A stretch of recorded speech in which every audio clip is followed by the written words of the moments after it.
Hello, welcome to Wine and Wine. I'm your host, as always, Sam Loy, and with me today is the Monsieur of Madness, the they, the them, the legend. It's the lovely Russell Cutting. It is I, in the digital flesh. How are you today, Russell? Not too bad. Apparently, we have a new set coming out this weekend? I believe it's Thursday, but American time, so it'll be Friday in Australia. So hopefully we'll get this up just in time for that, to give our thoughts, our 2 cents on it, which is going to be interesting, I think. It's another set into Standard, which it desperately needs. You and I have not been having a lot of fun with Standard. Since rotation. I think we'll talk about that in a second. But I'm very excited about there being any change to that. Sounds great to me. Yeah. In addition, the set just gives us a good chance to look at some of the other formats as well. Yes. Not to get ahead of ourselves though. What are you drinking tonight? I am tooting my own horn, supping my own supply. I've got the rosé that I made from Grenache last year, 2020. Rosé, which I may have drunk on screen before, but always a good standby. And yeah, nice to see where it's going. And I like it. It's fantastic. I am personally the imbiber of a couple of cases of that, so I really enjoyed it. I quite like the other rosés which are done out of your region, but that one in particular suited my taste really well.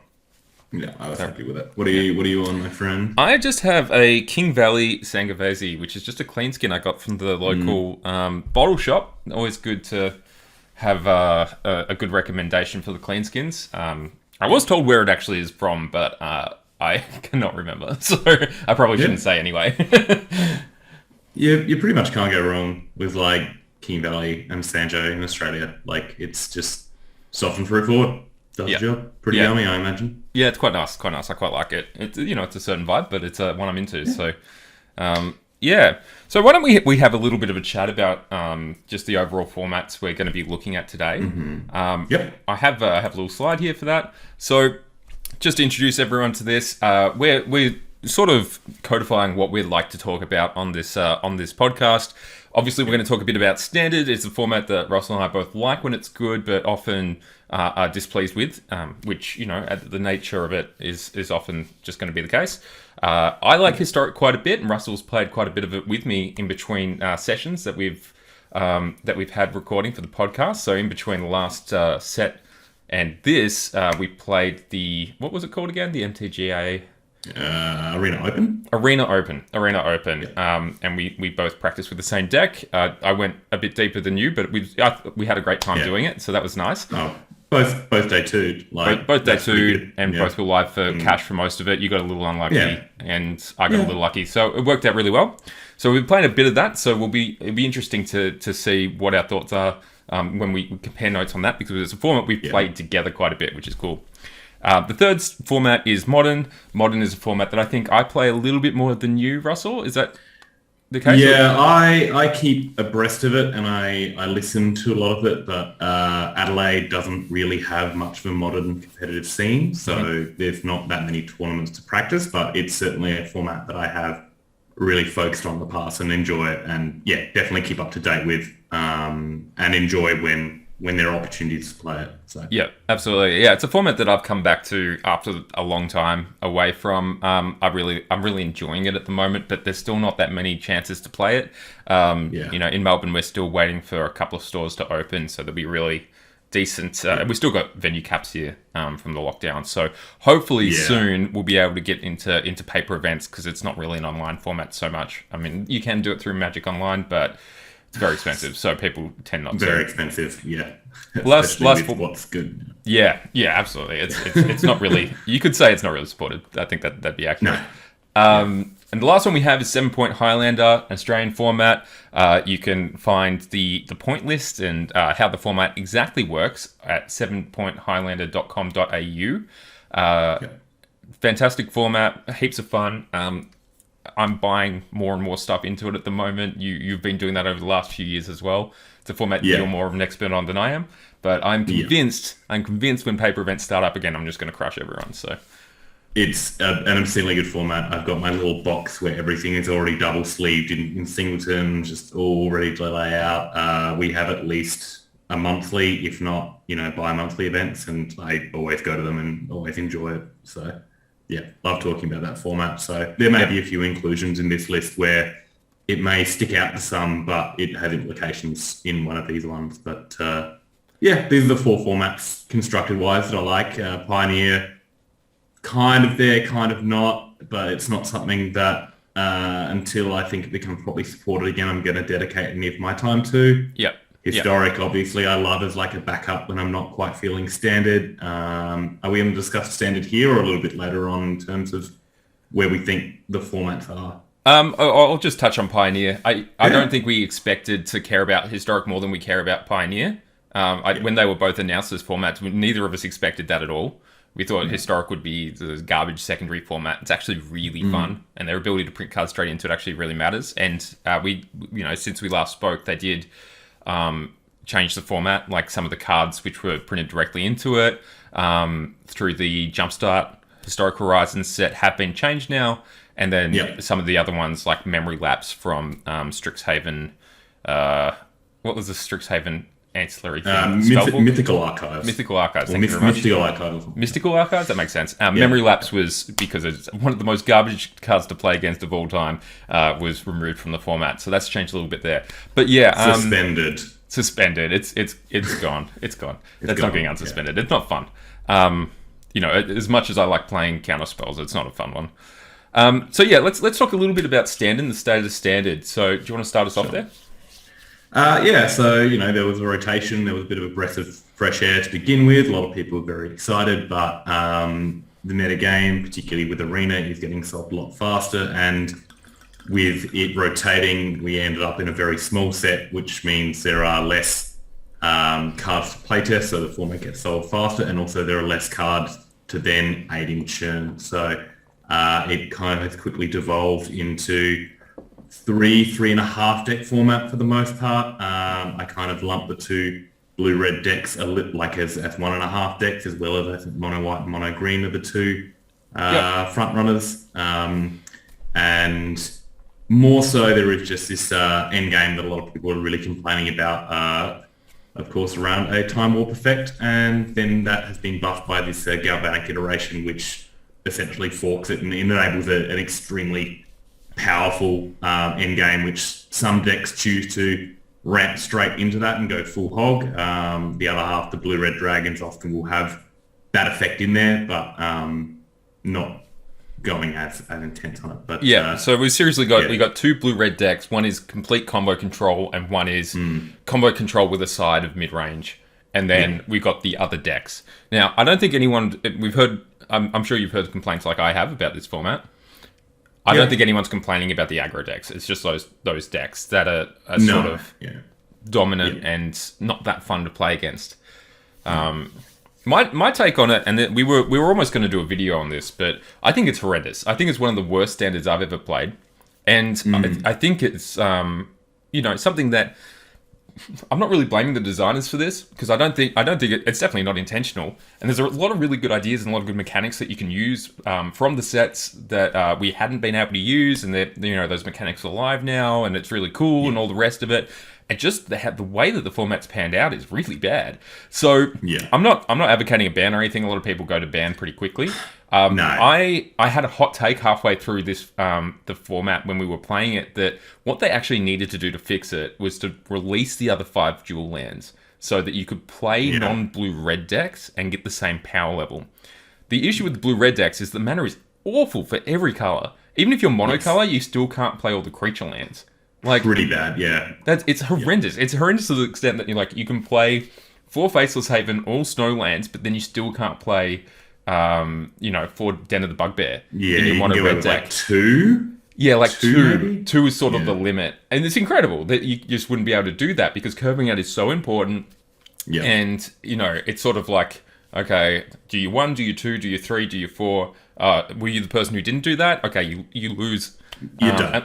And if you both did it, the person on the play probably won. And it's like, that's not an interesting game. And the deck that bucks that trend is the blue-red deck. And it does it by being so powerful, it can just have bad mana and it's worth it. So I've been really looking forward to these extra 5 lands.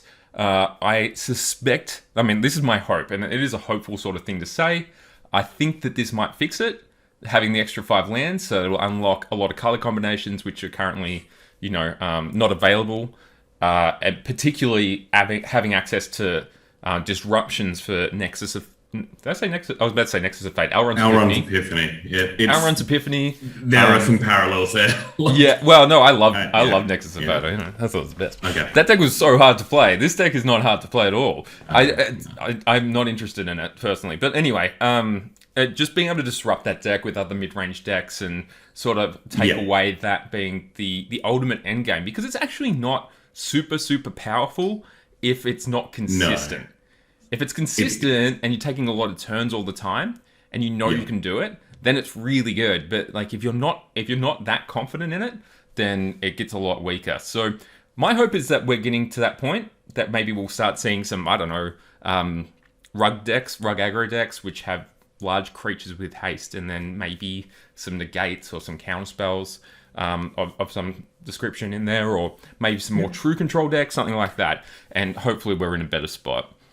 I mean, I think a lot of the issue was like the deck that should prey on it and is meant to prey on it. It's like this tier 2 deck that exists, which is the black-based sacrificing mid-range, sometimes mono black, sometimes with a light splash, which can have all your duress, you go blank, all this sort of stuff. But you can still get locked out of the game. Yeah, they're not quite good enough. The mana isn't quite good enough to really get the splash. Hopefully this will change, and also we will talk about some other tools that are coming in this new set, which I think will help at least buff some existing decks to make them more competitive against blue-red, and hopefully spawn new archetypes that can at least enable some churn, which is what we want to see. There's nothing wrong. There is always going to be a best deck, but we haven't had quite enough of the tools to then combat it as it has kind of risen to the top and just stayed there. I think there might be enough now to at least topple it and then start a churn happening, which is what we really want to see. Actually get a format rotation going. Yeah, that'd be lovely. Yeah. Okay, well, really well said, Russell. I think we're on the same page with that. We think that there's stuff there. There's stuff to be explored as long as you can cast your spells. So fingers crossed. Fingers crossed. Yeah. I think with the pathways and... What's this cycle called? Slowlands? Are we calling them slowlands? I've heard the term slowland a lot of times before, though. Sure. Yeah. Anyway, with those 2 cycles together, we're getting a combination of having the mana on time, but also having enough dual lands that you can actually support double colors in these decks. So we'll see if we get there, but hopefully we do. All right, cool. Sorry, Russell. Let's move on. So just for the last section of this introduction, we're just going to talk about a couple of the cycles. And the first one is the Cemetery cycle, suggested by the lovely Russell Cutting. So Russell, what do you think? The kind of, I guess, marquee mythic, one of the marquee mythic cycles in this set. All have an ability that it's at least enters the battlefield. Some of them have an additional rider. When it attacks, it has an ability to exile a card, and then each of these interact with the card type's exile in some way or another. I think some of these are better than others, obviously, and I think even one of them, one or two of them, have more implications in older formats than they do in standard. But okay, quickly, overall, what's your tier list? Yeah, 1 through 5. What's the best? Green. So green. Yeah, so green's top. And Cemetery Prowler. Yeah, Cemetery Prowler, then Cemetery Illuminated Blue, Cemetery Gatekeeper, Protector, and then Desecrator. Okay, so yeah, people mostly seem to be getting excited by the green one. So 3 mana, 3/4. It's got Vigilance, and that's actually a good rate already. Green in the cost actually would have been problematic in the last format unless you're playing the mono green deck, but of course you probably would have been. Basically, just if things are dying, it becomes a bit of a ramp creature. It's incidental graveyard hate, which I'm a little conflicted about all this incidental graveyard hate, because I kind of feel with the level of incidental graveyard hate going on, we're not going to see as many graveyard decks. which is would be disappointed in if that were the case. But anyway, regardless. Yeah. I like the rider because, like, of the galvanic iteration flashback stuff, like, that kind of helps a little bit there. But, yeah, it could have a bad impact on the format. Yeah, it's a double-edged sword, right? But we'll see. Maybe let's trust the designers at this point, I guess. And I think you're right that the blue one's probably the second best one, if not the best one. It's probably the best one in more powerful formats. But in standard, probably the second best one, I think. Yes, yeah. So, we're basically casting spells for free from the top of our library. Yes. That one, if we can get it going. Gatekeeper is sort of... It's like the Eidolon of Rhetoric, more or less. Eidolon of Revels. Revels. Rhetoric is the... Eidolon of the Great Revel. The Rhetoric is the white one. It's the white one. My bad. Yeah. So it's a sort of a Punisher mechanic. I actually think that it's an interesting card because you can put it on land. Being able to put it on land is like kind of cool. Yes. It is interesting because it's not when a land ends its play, it's when they play a land, so it's not going to double hit fetches or anything like that. But all the same, if you can't make your land drops against the red deck and get your more powerful spells, then the red deck's in a really good spot. I quite like it, actually. This one might be a sneaky good one. I don't know where I'm placing it, but the strike against it is it's only an end of the battlefield ability. So in something like standard, if you're wanting to play it on curve, you're unlikely to land, but it will be potentially good against the blue-red decks, which may have played like a Consider or something. This seems much better, like in older formats, quote unquote. Maybe not in modern because it doesn't quite hit the thing, but this is one of the sneaky ones where in 7-point Highlander, where you are singleton, this is a potential redundant copy or a secondary idol. Yeah, an additional effect. Yeah. So you might slot in there. I really like it for standard. I really like it. Yeah, I think it's good. Yeah. It's definitely playable for standard, which is why I put it as number 3. I think it's still very good because it's good on rate, 2 power for 2 mana with first strike, so it's going to hopefully chip in for a little bit, and then if it can ping them for anywhere between 3 to 4 damage, that's really good for 2 mana. I want to just touch on the Prowler back again. It's probably, I don't know if it's actually going to be the best in standard. It is very powerful on rate, but this card is just begging to be broken in any format with artifact creatures that cost 2 or less. Yeah, now exiling an artifact with it. An artifact creature, because then all your artifact creatures cost 2 less to cast. So it can do some... That's just a weird little wrinkle. I get it. Okay, because they're both an artifact and a creature. If you have an artifact if you have an artifact and a creature, or an artifact creature, your artifact creatures cost 2 less to cast. Super interesting. Yes. Yeah, I hadn't thought of that. So I mean, technically that would work with other double types, but artifact creature is probably the most abusable there for sure. That's it's really cool. I like the idea of that. The other ones are cool. They're solid. I enjoy that each of them share mostly a paragraph of text. I suppose there are a couple that are a little bit different, but then they're all unique from each other, both in terms of a keyword and then an effect. So I like the design on these. It's a good way of doing a cycle without making them feel samey. I quite like it. I have to say that I think this whole cycle is good. And I actually think that Cemetery Desecrator is going to get underrated. Because I think this is... I don't know if anyone remembers Noxious Gearhulk. Obviously, you don't have the life gain from it. But along with things like Blood in the Snow and Olivia, I think that this triggering twice might actually just take over battlefields. So if you're... It's going to be matchup dependent as always. It always is. But if you're playing one of these black decks and they're doing a good enough job of disrupting the turn decks... and you're mainly trying to beat the mirror, or not the mirror, but like the board state decks, the other board state decks, this is a fantastic tool for that. So I'm not sure how necessary it is, but I have my eye on it. I think it might be a little bit better than it looks. Now, that being said, the power level here is really high, so I don't even know if it being better than it looks makes it the 4th best, because I think these cards are really good. Cemetery Protector having Flash is like a big deal. So, I don't know. I think it's interesting. Desecrator is the one that functions differently to the others because Illuminator and Prowler enters the battlefield or attacks, and Gatekeeper and Protector are both enters battlefield only. Yes. And Desecrator enters and leaves. And it's the requirement. Dies, not leaves. Yeah, sorry, dies. Yeah. And the requirement is that you exile a card. So Yep. it's interesting. They're all really cool. I think they've knocked it out of the park. I think it's a step up from the Mythic cycle we got in the last set. Yeah, no, it's look. I like them a lot. I think they're really good. Yeah, nothing more really to say there.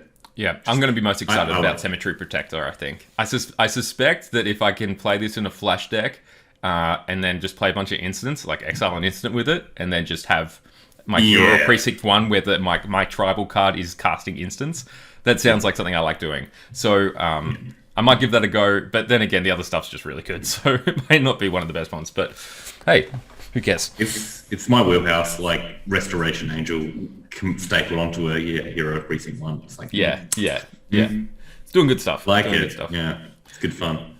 All right, we've got... Sorry? Yeah, that's all. No, I was just going to say, if you're ready to move on, we've got one more cycle. Yeah, the really important one. Yes, this is good to get out of the way. As I said earlier, I've been of the opinion that to fix the previous format, they should have just released these early, which is obviously, that never works for Standard. That's not how it works at all. But it would have been a cool way to fix it to me, that these will enable more 3-color decks, more mid-range decks, more decks that have a combination of high card quality and disruption to really muck with the Epiphany decks. Susceptible to disruption, but only if you're clocking them.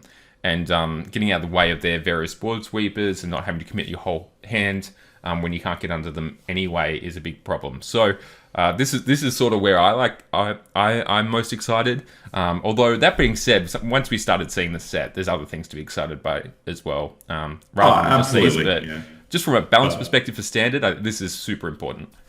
Yeah, you gotta like really appreciate the bread and butter and like the staples of this format. This is what's going to enable things, and I think to me the two most important ones are the two black ones, mainly because the two premier aggro decks are green and white, and black is where you get your disruption, your duress, your soft kind of disruption, which I think will allow these decks to like shift down a gear potentially, maybe slow down a little bit to get these kind of like hand disruption spells, maybe move a little bit more towards mid-range. So I like them a lot. Obviously the blue-red land is good for the blue-red deck. That's fine. If that's the pickup it gets, it's better mana. Yeah, I also really like it. It sort of goes under the radar, but like sort of when you start to construct decks out of 3 colors, and you end up in the I don't know what you want to say, the triumph colors or the I don't know what I just call them, the triumph colors. They're wedge. The wedge colors, yeah.